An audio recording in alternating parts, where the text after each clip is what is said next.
Welcome back, and in today's video I'll guide you through the process on how you can make the pattern on your Samsung Galaxy Z Fold 6 visible.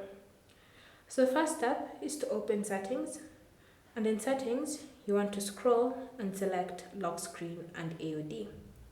From here, tap on secure lock settings, then enter in your current pattern.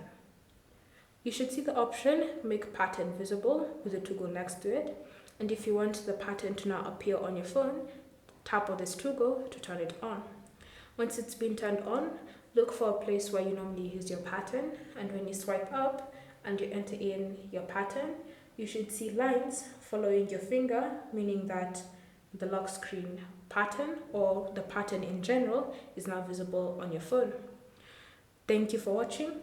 If you have any questions or comments, leave them down below and we'll get back to you.